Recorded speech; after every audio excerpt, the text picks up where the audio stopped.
Hi, bitch besties. It's your main bitch, Melly. Thank you so much for tuning in, and welcome to another episode of the Judgy Bitch Pod. And all of a sudden I was talking about Beauty and the Beast, and I was like, no one's ever written the story about the other characters. And then that's when I was like, I have to do it. Hi, Kat. Welcome to the Judgy Bitch Pod. Yes, I'm excited. Me too. I'm super excited. And I'm wearing a special t-shirt. Do you recognize it?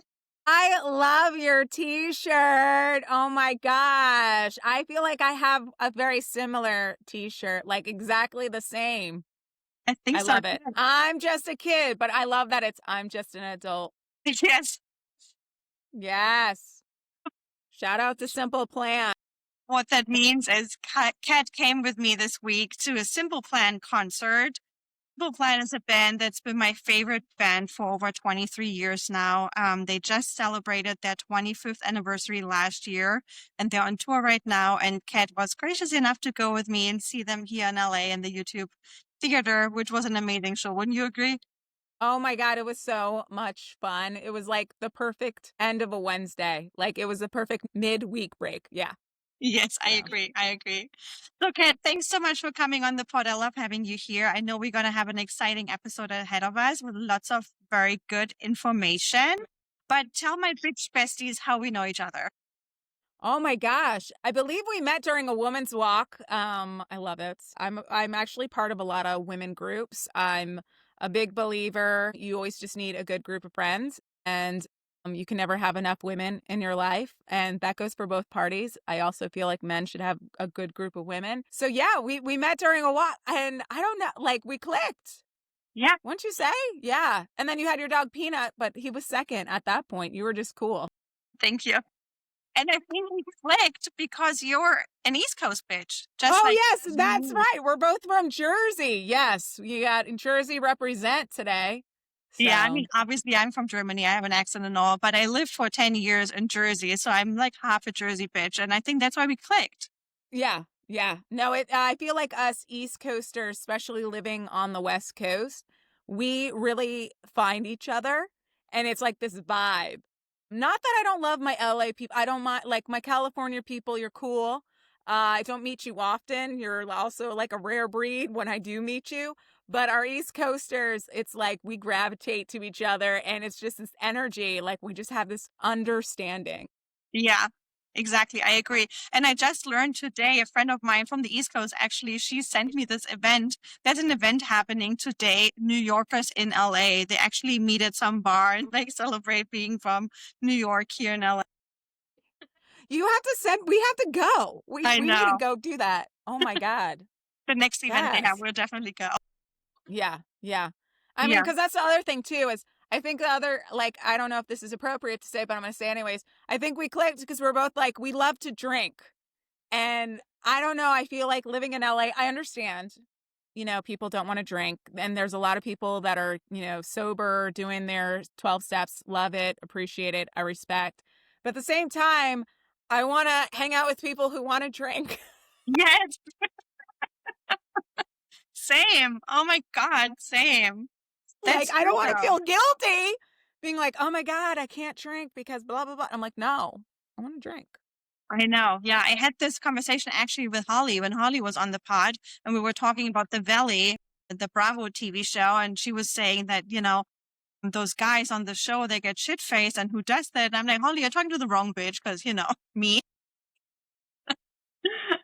I don't know. Is that an East Coast thing, or is it just because, like, I think we're also both from the Jersey Shore. It's like you go to the boardwalk, you go to the bars, you drink all day, you're on the beach. I mean, it's endless.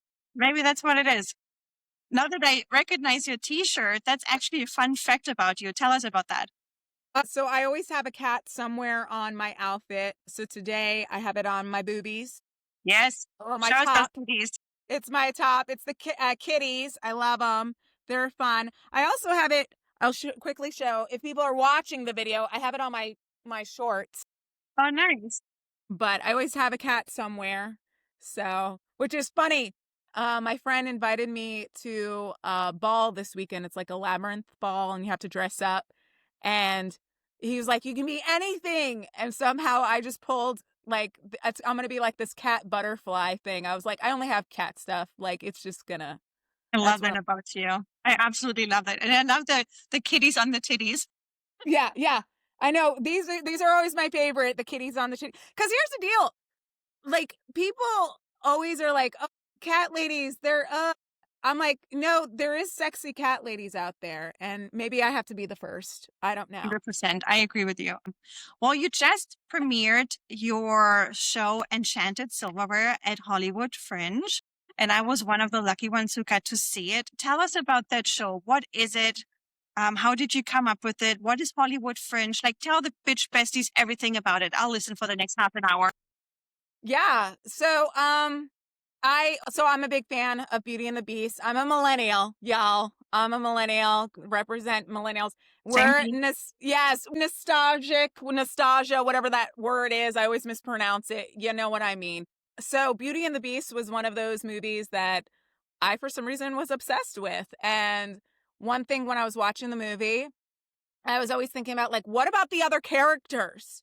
Were they happy that they got cursed? And I always thought someone would down the line, like, write a show about it, or like tell that side of the story of, like, different people in the castle and how they really felt turning into objects. And finally, I think it was like last September, I was doing a show called Puffs, which is it's a spin-off, a spoof of Harry Potter. It's basically the a Hufflepuffs, their house, and a comedy about that version. So it's a knockoff Harry Potter version. And I was with my cast, and all of a sudden I was thinking, I was like talking about Beauty and the Beast, and I was like, no one's ever written the story about the other characters. And then that's when I was like, I have to do it. But I know myself, I'm a person, if I'm going to do it, I have to have like a goal to reach or determination. So what I did is I was like, you know what? In the past couple years, I've done the Hollywood Fringe.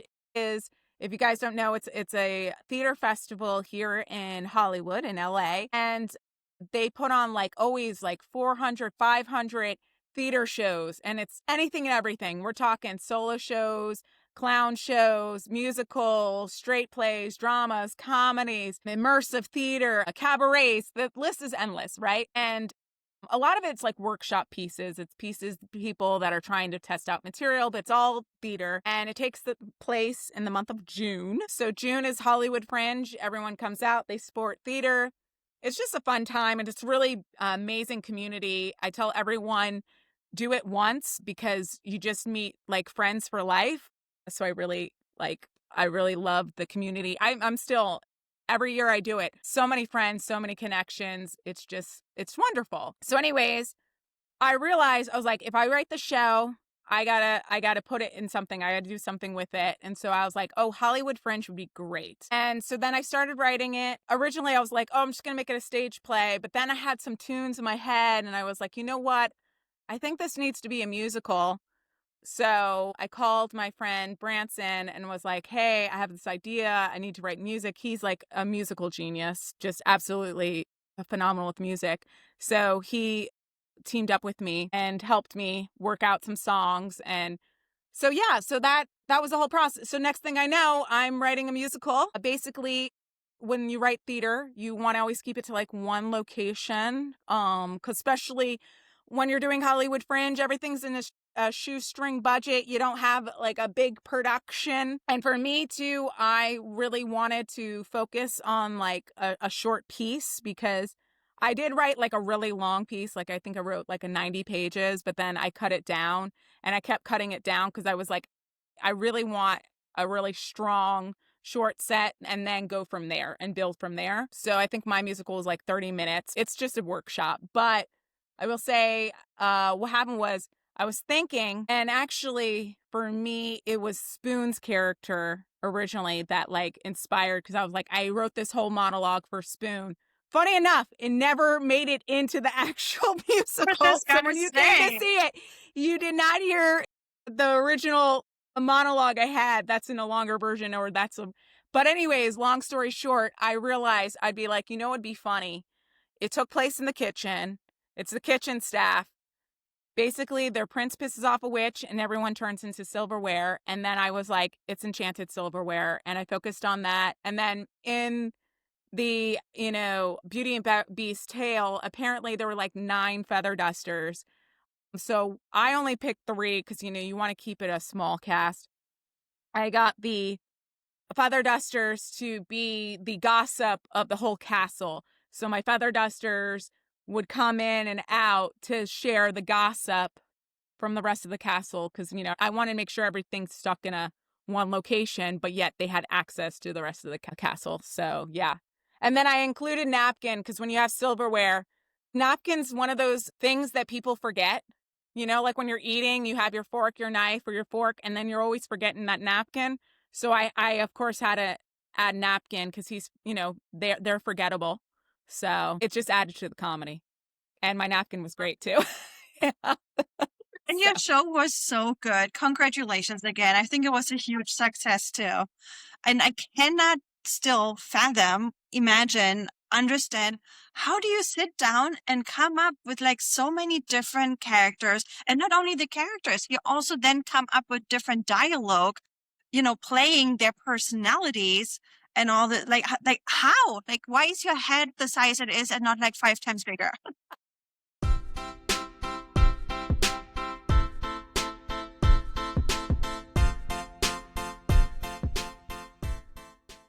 I've been lucky. I've been a writer for years. I think it's just skills. Like I've just been doing it for years and years and years. I don't know. I mean, I'm an actor first, obviously, and my training, was in improv and comedy, so I'm used to building characters. And I think it's just become second nature, especially in the improv world.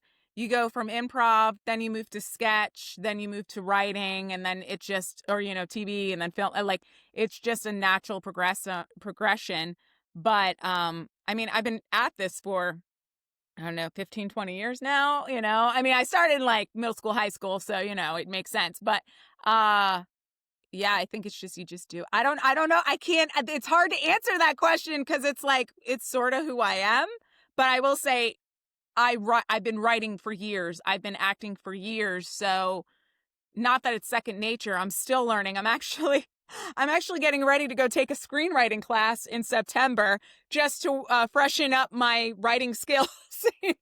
I feel like if you're an actor or a writer, you can always be in class. You can always be learning, refocusing your skills. It's not to learn. It's more of to be practicing your skills and networking. Like that's the reason why I take class still. It's for me to network to meet directors and producers, future connections, also just making a great group of friends and keeping your skills sharp. Love that. I love that. I mean, honestly, I would say you don't need it, but I totally understand that you want to keep it sharp and just up to date. And, it never hurts to practice, right? Yeah, and it's too, I always tell people also go back to the beginning classes, especially people that have been at this for a while, because there is something fun going back to those simple, basic skills. Yeah. Again, it's not really for you to learn. It's just to really be like, oh, yeah, I forgot about that. Or let me just sharpen this. Or, sometimes when you go back to those beginner classes, it's amazing what you learn the second time that you might have missed the first time. So that's a lot of times because I was like, oh my God, I needed to have this life before I could learn that lesson. I remember learning it the first time, but I really didn't get it till I took it the second or third time. But really, you take classes is more for the networking, is more to build that community. Yeah, I So love that. And I mean, obviously, you're an artist through and through. You mentioned ever since middle school or high school, you got into it. You're not so much a musician, though. Yet you wrote a musical. How did this happen? well, my thing is my background's actually in musical improv. And the reason I got into musical improv was I love singing, but I was always scared because being from the East Coast, being in New York, you have to be a triple threat. So I was always like, I'm an actor who sings because the real singers are, they're on Broadway and stuff like that. So I was a good actor, but my singing was always like, I'm an actor who can sing. So I did musical improv because it scared me, because in musical improv, you have to make up the lyrics, you have to make up the choreography, you gotta make up the story all at the same time. So if you ever see musical improv, they put on a full musical. Every song, every lyric, every dance move is totally made up in the moment. And I always love that. And I think because I did musical improv, when it came to Enchanted Silverware, it really helped me because I already have been doing that for years. So I think that it was just a natural progression. So, Wow, yeah. wild, crazy. My little mind can't even like imagine what's going on in your big mind. But tell us about how did you find your cast? And once you had the cast and you started practicing with them, did that influence in any way the process of the script writing? Were there any adjustments made once you see it in front of you, pretty much? Like, talk about this a little bit. For the casting process, yeah. So one thing is I will go back to Branson when we were doing the music. I think I told my composer at the time, I was like, I don't know if I want women or men, but I know with Hollywood Fringe, I was like, you know what? And it was this crazy idea. I was like, I'm going to cast both genders for the same role. And I'm so glad I did. I still like think that was the best decision I ever made. But for musically, it was a little complicated for him because a way a man sings and a way a woman sings, even like, we're talking different levels, different singing. So he had to really make the music very like just straight and then allow the actors to play around. Hmm. So when I casted, told all my the people that are I said sing your favorite song. And actually I was just explaining to my cast the other day, we had a cast party. I was like, it really was a vibe when it came down to casting. And I gave the script to, they got sides, and it was just beautiful to watch actors take these characters I've written and really make it their own. But I knew in the beginning that I wanted to cast both men and women because the beauty about silverware and napkins and feather dusters are their objects. So Yeah. they do not have a gender. Now you can place a gender, but the reality is it's no, you can do either gender. And so when I wrote the musical, I went back and I really made sure that somewhat gender was removed. So a lot of things they used is they, you know, uh, that was the pronoun because again, I was having one night it was a girl playing it, and then another night was a man playing it. It was just, and then some of my castmates they did like change the pronouns right there and then. They were like, they would change it, be like, oh, girl, mom, dad, mom. We changed those and stuff like that. But I try to keep it very gender neutral so that way either gender could play it. And it was really exciting. So the beauty about my show too was every show, we had 5 shows, every show was a different cast because there's a mixture of different men, women, a cycle of cast. Some casts work better than the other. So the only downside was when they got to perform together, a lot of them, it was like, oh, this is our first and last show to work together. And then, Yeah. you know, and then they'd be in a different cast. So I think versus a lot of shows, they had the same cast throughout, which is totally normal. That's normal. I was the psychotic one that was like, well, I want to do a night where it's all women. And then I want to do a night where it's all men, Yeah. and then, mix. And it was interesting because watching certain audiences, they noticed that, they pointed it out too. They were like, oh, it's interesting that this character was played by this, or this character was played by that, or oh, it's interesting you had an all women's cast, that was a very interesting show, or like it was, and it was a different vibe. So yeah, that was just my mind being crazy. My cast was amazing. They loved the flexibility. They loved being switched, and to them it was an experience. But in the future, I feel like I might still have 2 casts because I'm working on expanding the show now. I still probably will maybe keep it to 2 casts, or it will be whoever I feel right in the moment. Because again, it's a vibe thing. That. And I must say, the cast that I saw that night I was there was amazing. I absolutely loved them. There was a mixed Yeah. cast that I saw. Yeah, mixed cast. Okay. Yeah. Because you came first show Was it the or first second one? show? I think I don't. Yeah, I believe I so. feel like Yeah, I think it was the yeah, premiere, wasn't it? yeah. Was it the fork our girl? Was she a girl or boy? Do you remember? It's okay. Only the napkin was a man. I think Yeah, everybody the else was a napkin was a woman. man.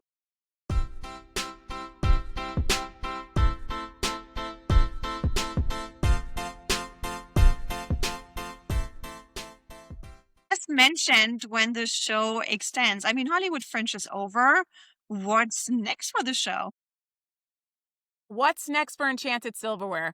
Yes. So during the Fringe, I met a lot of amazing people, and one person I met, they're a dramaturg.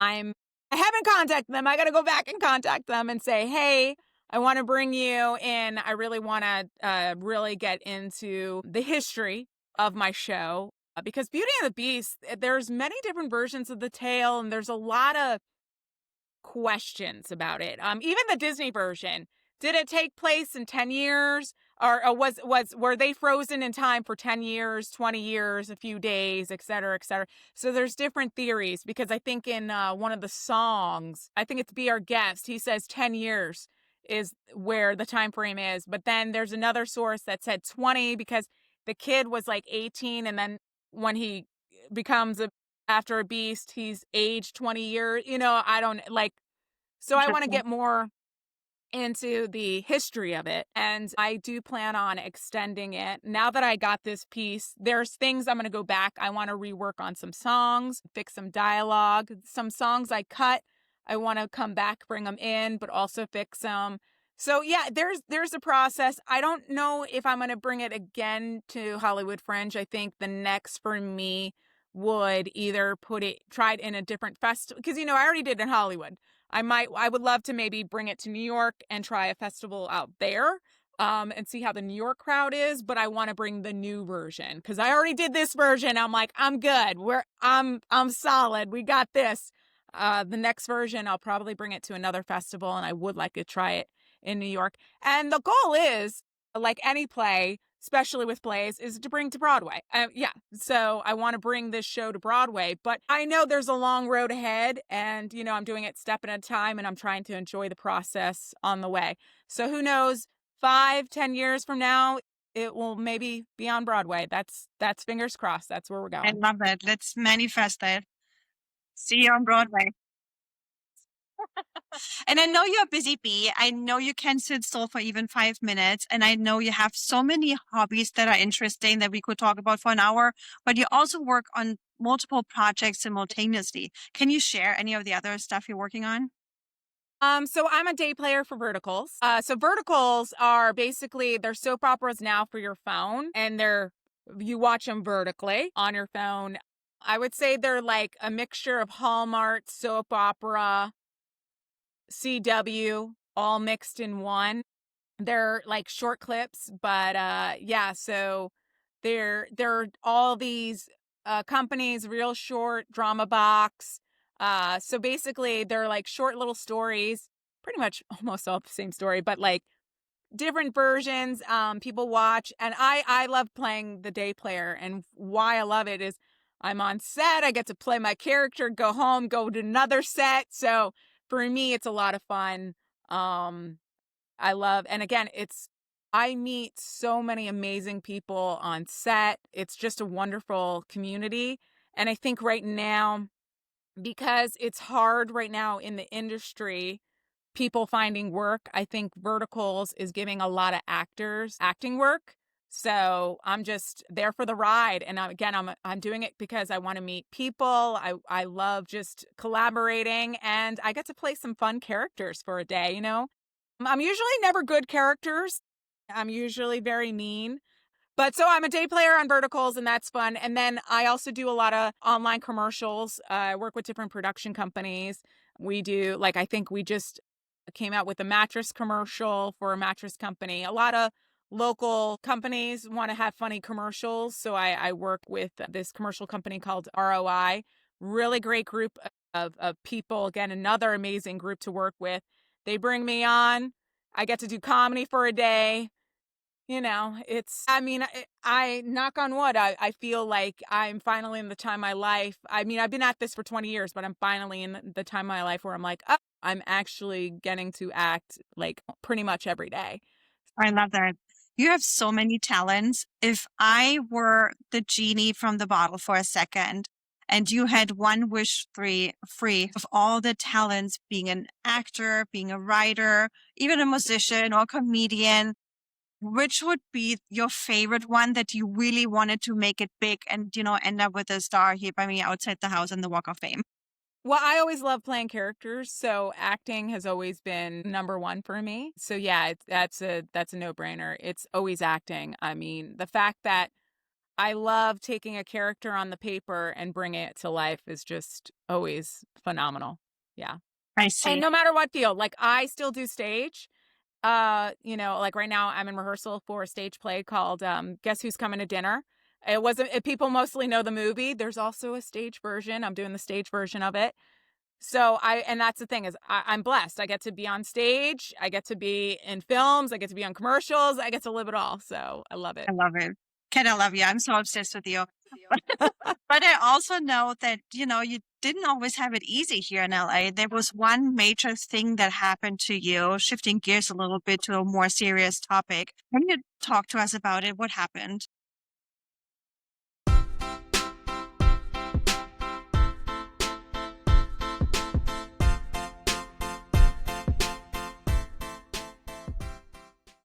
So I am a heart attack survivor here with a second chance at life. What happened was, so actually this month is my 3-year anniversary. Wow. Believe it or not, August 12th was the day of my heart attack 3 years ago, August 12th, 2022. I know, right? I noticed the other day. Normally I post about it, but this week just didn't post about it, but it's a fine. Yeah, and for people who are not watching, who are just listening, just to give us a rough age range we're in, obviously we feel 25, we look 25, but the Yes, heart I was attack in my happened 30s. I was in my 30s when in I your had my heart 30s. attack. Yeah. So what happened was, I was training for a Spartan race because I love sports. That's another big passion of mine. I love rock climbing. Anyways, I'm a sport person, but I love doing, again, I always have to have goals or things to achieve. So, I always been a fan of obstacle courses. And so I was like, you know what?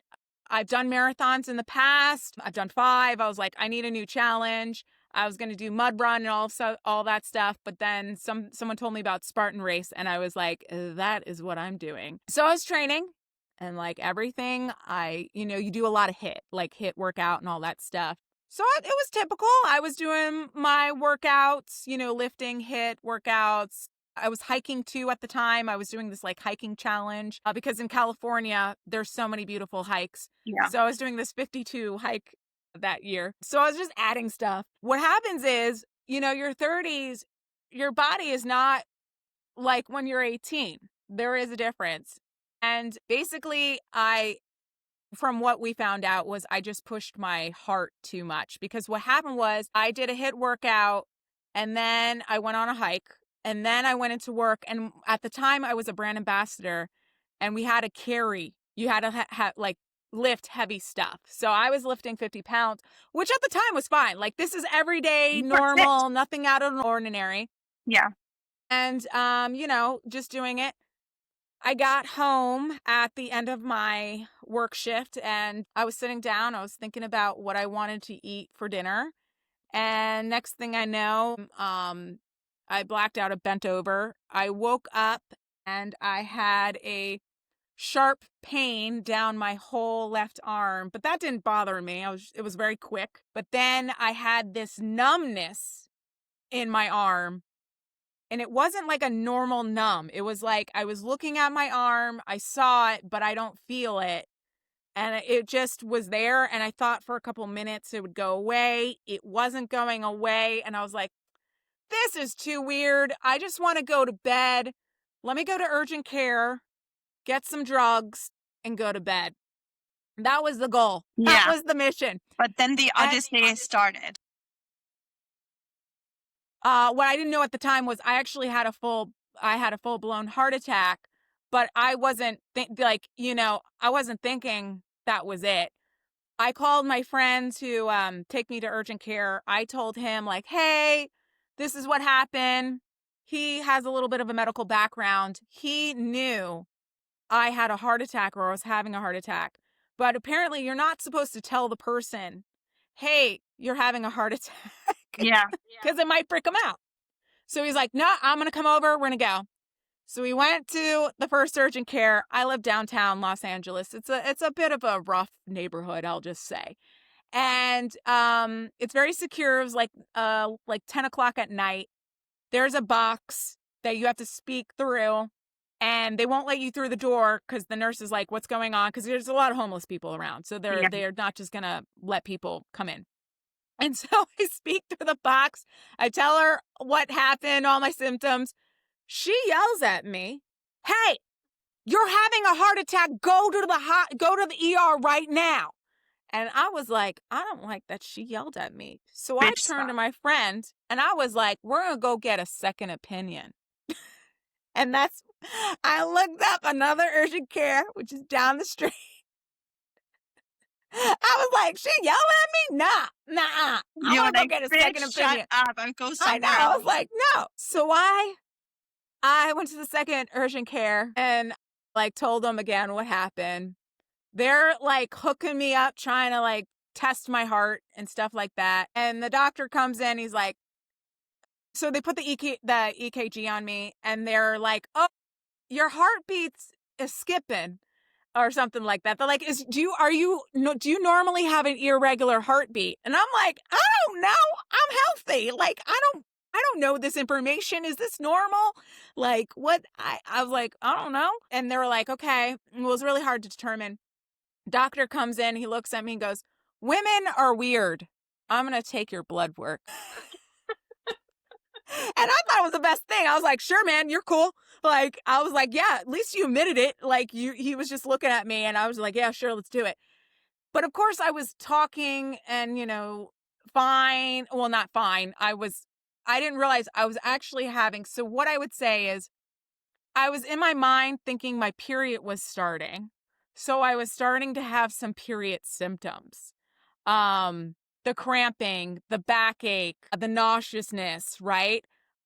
Everything that when you have your period, right? So that was starting to happen, but I was just like in my mind, and I didn't have, at that time, I didn't think to open my app to like double check, like, hey, is my period coming? Yeah. I was just like, when you have the symptom, you're like, my period's coming.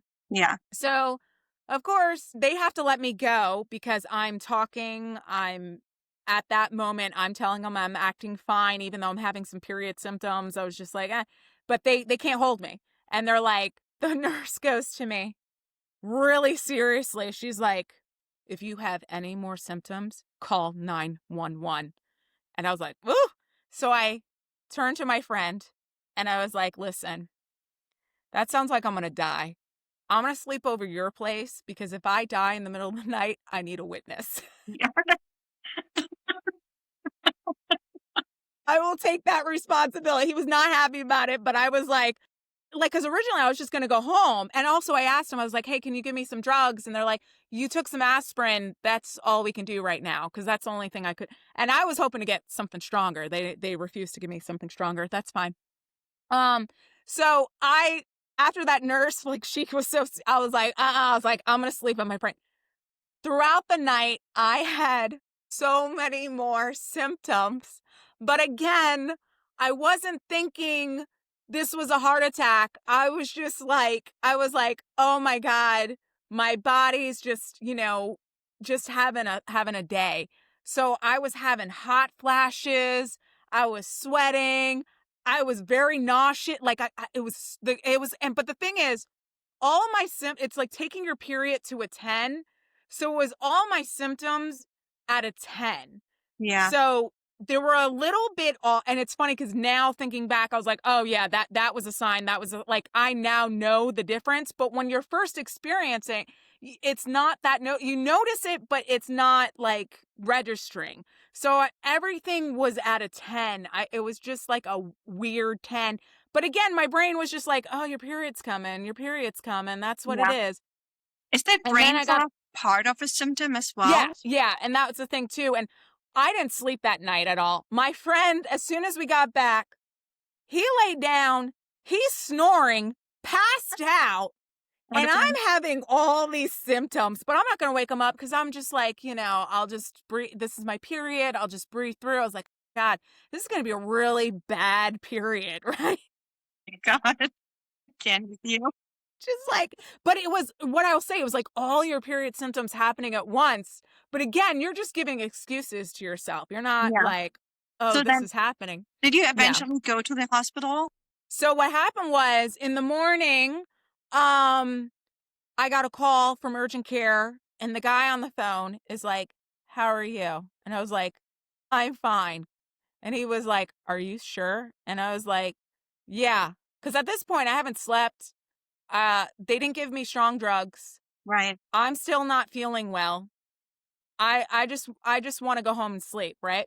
You're a And grumpy he's bitch. like, yeah, he was like, all right, you have an option. We can send you an ambulance, or do you have someone that can drive you to the ER? And I was like, this is, United States. I'm gonna get my friend to drive me because I'm not paying for that ambulance, right? Right. No. No I was like, thanks. you are not sending the ambulance. I got a friend who can drive me for free. Yes. And even if I have to walk, I'm not getting my ass into that ambulance.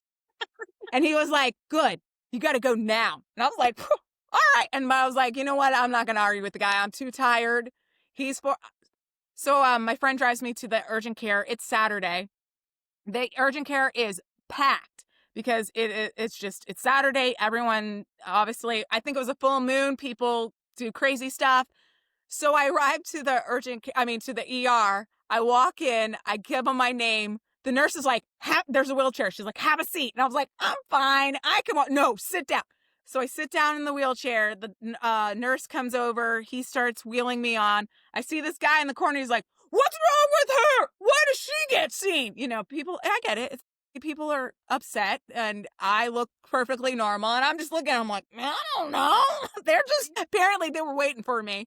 And then they're taking me, and he's like, there's apparently different ERs or like wings for emergencies. So there's the real like cardiac arrest. Like, he's like, you're not going down that wing where people are actually in it, like having, that was crazy, like having their heart attacks.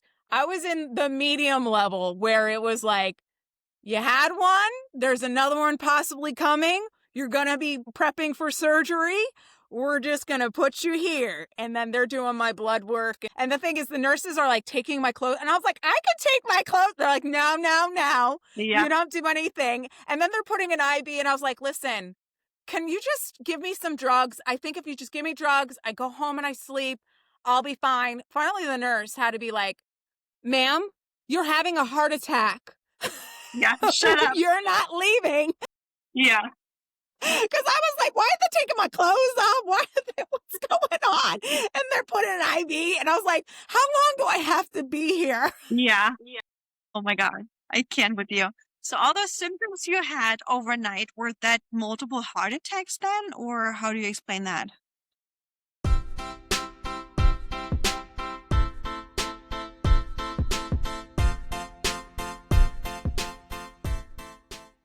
They might have been. I just think. So what happens is with women, okay, so I should explain, I'm a SCAD, so I have an actual tear in my heart. So what happened was the first heart attack was the tear. So I actually had a rip in my heart. It's called spontaneous coronary artery dissection. And what happens is a lot of women, when they have heart attacks, because we're used to a lot of pain, we have a heart attack, like a small one, and then there's a bigger one coming. And so what happens is a lot of people that have SCAD, it used to be you would discover it post-mortem because they would have the initial heart attack, and then like 24, 48, or 72 hours later, they would have a big heart attack. And so from my blood work that they kept doing, there were signs there was another one coming. And so that's why they were prepping me for surgery, and they had to go in, and they had to go in and see what is going on with my heart. Like, Yeah. they have to figure out what's happening with that. So yeah, so I have a tear. And the thing about being a SCAD survivor is I'm now prone to have heart attacks in the future. Yeah. That's just something I have to deal with. I could have had a heart attack 3 months later. A year later, I could have a heart attack in 5 years. I could have it in 10, 20, or never at all. So it just depends each SCAD survivor when we have our next. But I will say, I've now learned so much about the heart, and I love talking about it. I'm very aware of the symptoms. And I will say, even though I tell people it's like your period at a 10, it is a little, it's different than a period. Like, it's hard to explain unless you experience it, Yeah. because it's, again, hard to, but now I know. I'm like, okay, that wasn't normal. And I felt like there was a lot of inklings that it was different. Like, Yeah. especially when I was nauseous, it was a different nauseousness or nausea, whatever the word is, than it was before. I had like, I'd never had hot flashes. I don't know what hot flashes are, but I had hot flashes that night. And Yeah. I was like, woo, oh, is that a hot flash? Maybe, that was the first one for me. Yeah. But even like I had a headache, it was just a little bit off. Like I said, the numbness in the arm didn't go away. There was some stuff that the symptoms, like the backache, was just a little off. Yeah. And now I know, because like now I'm right now, I'm in perimenopause, but I still get my periods. And when I do get my symptoms, they are what I expect my symptoms to be. They're not that extreme. So there is a difference. Yeah. And again, yeah. You did have surgery that night or that day, open heart surgery, right? What did they do? I mean, obviously you didn't get a pacemaker or any of that, right? What did they do? No, and that was something down the line. Who knows? We'll see the future. Probably, hopefully not ever, but it might be something later in life. Because the good thing is all my doctors said I had it young. So I have a better recovery time than, if I had it later in life. How long was your recovery time? How long did it take for you to have a normal life again? So I was in cardiac rehab for a year. So when I first got out of the hospital, I couldn't walk. I had to relearn how to walk. So I think the first 2 months I was in a wheelchair, and then I graduated to a walker. I was like probably in a walker for, again, like 3 or 4 months. Wow.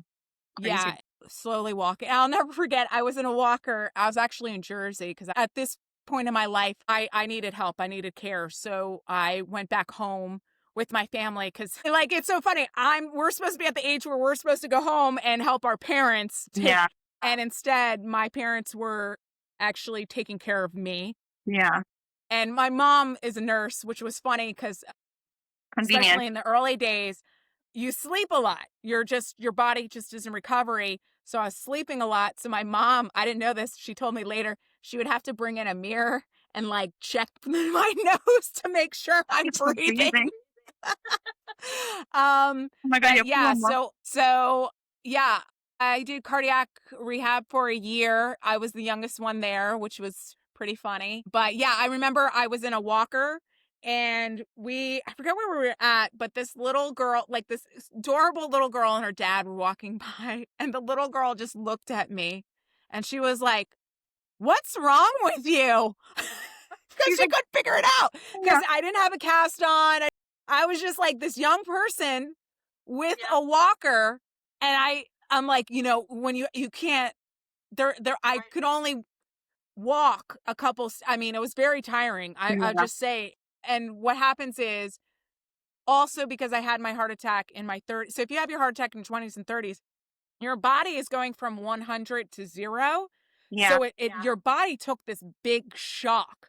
Whereas when you're older, your body might have already, like, your body might be at 80%, right? So when you have the heart attack, there's not that big of a recovery. I mean, you have, or you know, it's a nice way of saying it. The older people have less of recovery, I guess. I don't know, because Yeah. it's not that big of a shock, and that's what my doctor Makes was sense. like. My obviously, I was an athlete. I was training for a Spartan race, which I obviously couldn't do. Didn't happen, and I'm actually good now. I don't ever need to do a Spartan Yeah. race. I'm good. I do other things. I'm fine. Yeah. But you know, I'm still working out. But yeah, so it took about a year to recovery. And then of course it does a lot of mental stuff, because again, as an athlete, you're used to performing at a certain level, and when your body stops, it's it does take a bit, like, it's like the fact that when I was, like, looking at my legs being like, "Why aren't you working?" You know, that was also another thing. I mean, I've never been paralyzed, but, like, you know, I just it Yeah. was just weird. I was like, I had to literally relearn how to walk because, you know, it just my body just needed to recover. And then, you know, where it was like last week I was lifting, I was jumping. Yeah, Yeah. so Crazy. And what I love about you, you use your talent as an actor and your reach on your social media to be an ambassador for female heart attacks. Now, you created some pretty cool reels explaining and telling your story. What else do you do as an ambassador? Into it? yeah, you know, we're coming out more and more with SCAD research, and I'm part of a bunch of SCAD groups because I'm part of all these SCAD survivor groups. Yeah. But there are organizations out there. Yeah, but it's interesting because again, SCAD is very early. There are a lot of survivors, but they're not. It's still a very rare thing. We're a very rare group, so we're slowly starting to get out Yeah. there. And that's the other thing is I made a coloring book called Mix the Cat about hearts. You know, heart education, where you can color and learn about the heart. So I do more about that, like heart health and stuff like that. Yeah. Love that so much. And what advice would you give our bitch besties out there who are also women and, you know, hopefully nobody will experience what you had to go through, but just in general, is there anything we can do to keep our heart healthy?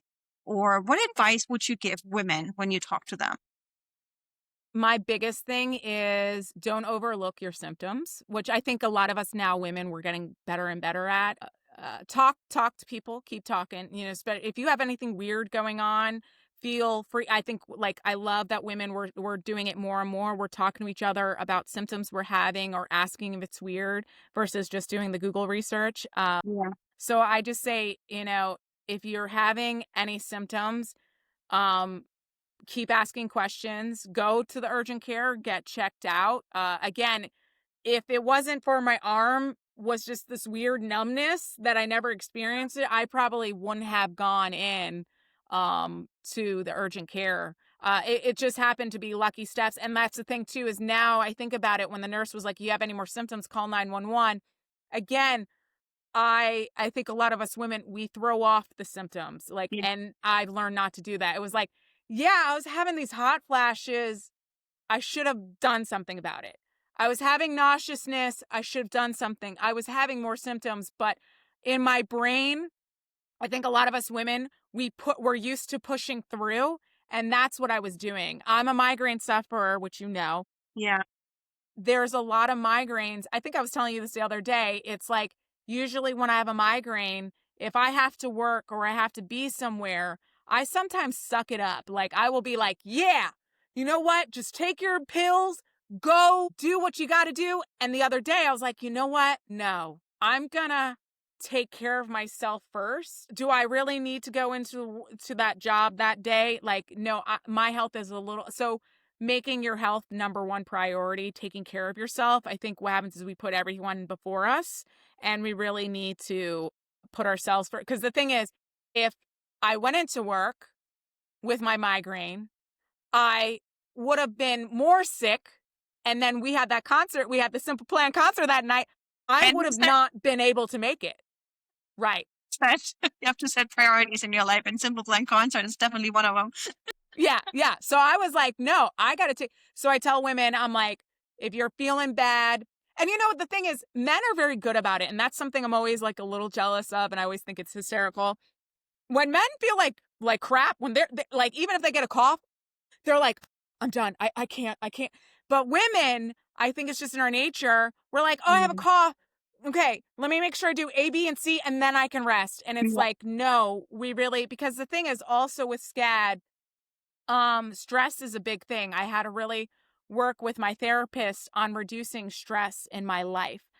So yes, you can have a heart attack from stress, from heartbreak, all that's, I mean, because they were asking me all the symptoms. They were asking if I had a miscarriage. I mean, there's so many ways women can have heart attacks: a miscarriage, stress, a heartbreak, and it's because we try to take care of everything else before we take care of ourselves. So my advice is take care of yourself first and talk to other women. Talk about your symptoms. We just need to educate, because obviously men's health has been studied since the 50s.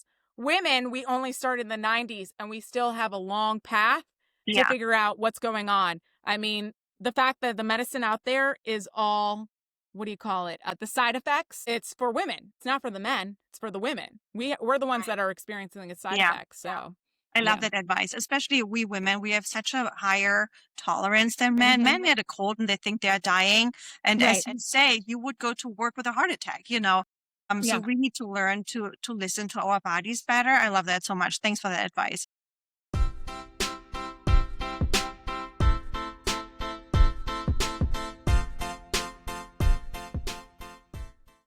I want to shift gears a little bit. It's tradition on the Judgy Bitch Pod to play games at the end of the episode. So I want to lighten the mood a little bit. I love that you shared your story. I'm so glad you're here and that we met.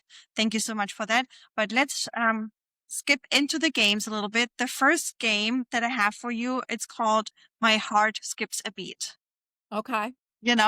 So I'm going to read you a scenario, and you say whether it makes your heart race in a good way or in a bad way or not at all. Okay? Number one, finding $100 in an old pair of jeans. Oh, that's a good way. Yeah. Yes. Your DoorDash order arriving 30 minutes early and with extra fries. Oh, yes. Love. In a good way. A stranger's dog, or in your case, cat, running up to you for cuddles. Oh, yeah. 100. Good way, right? Yeah. Now I'm forgetting what the. Landing a dream role without even auditioning. Yes. I love that stuff. Forgetting your lines, but the audience thinks it's part of the act. I like that. Well, I'd say neutral, because I would still freak out, but yeah. Okay. Hugh Jackman inviting you for a backstage drink after a show. I mean, he's cool. Yeah, all right. I'll say neutral. Like I think he's cool. He's cool. I would do it. Yeah, neutral, but good. Accidentally sending a spicy text to the wrong person and they reply, same. Negative.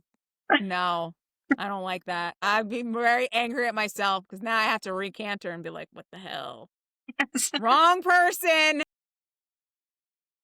Getting cast on Real Housewives without even applying. I guess that would be cool. I would do it, but I feel like I'm not as saucy as them. Bitch, have you met yourself? I know, probably. Yeah, it would be fun. It would be fun. I would do it. Having dinner in the Beast's castle with Lumiere serving you. Oh, I love it. Yes. Figured. Gaston offering to be your gym partner. I'm going to say negative only because I'm going to have to train him. I love that. Listen, I'm not your mother. I'm not your trainer. Okay? Love it. Okay, last one for this game. Chip the teacup, spilling all the castle gossip to you. Love. Yes, let's do it. Let's do it. I have one last game for you before I let you go. And it's called Beast or Feast. So I'm going to be naming food and you decide whether it belongs in the Beast Castle feast or just a total monster of an idea. Okay. Okay. Bad idea?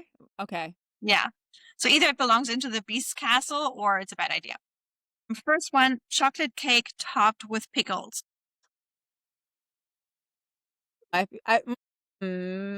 I want to say I do actually like pickles. Okay, I'm going to say in the Beast Castle because I like pickles. And I Interesting. like chocolate cake. Yeah.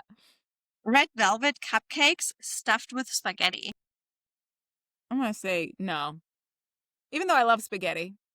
Me too. Not with red velvet. Not with red. No, that's my spaghetti's got to be with the meatballs and sauce. Okay, I'm very You're particular. Italian. Of I'm course. Italian. I'm like, nah, I need it a particular way. Don't give me that gluten-free stuff either. I need the real pasta. Popcorn drizzled with melted gummy bears. Okay, that'll be in the Beast Castle. Pizza with marshmallow topping. No, I'm not.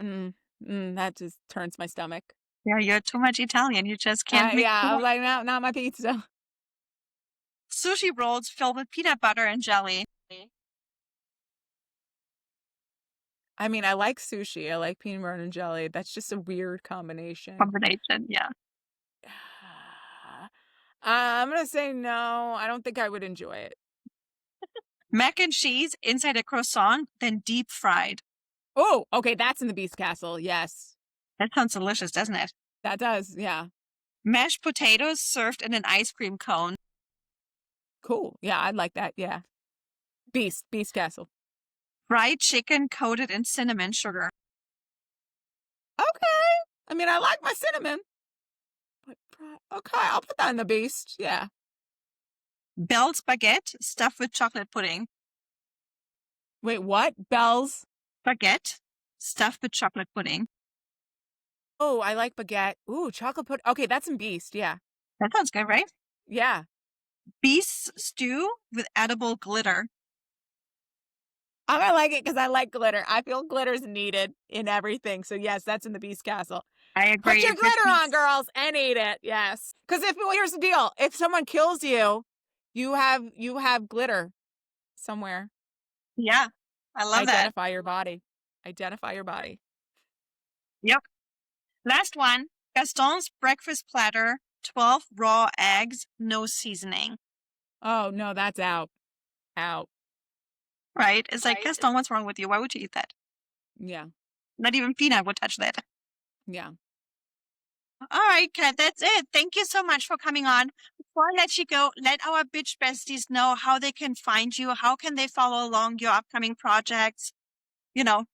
Yes. I always tell people they can go to my Instagram at cat.migs, C-A-T, like the animal, then a dot, like a period, and then Migs, M-I-G-G-S. Yeah, so follow me on Instagram. I usually post everything there, and I usually have links in there as well, so that's the best way. I like to keep it simple. One and done. Find me, done. We're good. Love it. Well, thank you so much. It was such a fun episode with you. Thanks for sharing your story. We wish you all the best, and thank you. Thank you. Yes. Awesome. Bye. That was it for today. Thank you so much for listening. And if you are as excited and opinionated as Peanut and me, please give us a follow on Instagram at the Judgy Bitch Pod. And don't forget, please also tell everybody you know about this new podcast so they come and follow us as well. We would much appreciate it. Would you like to be part of it? Sure, go ahead. Send us a DM with your feedback, your hot takes, and your unapologetic opinions. We might read them next time. And last but not least, don't forget, please follow, review, and rate wherever you listen to this podcast. See you next week. Cheers, bitches.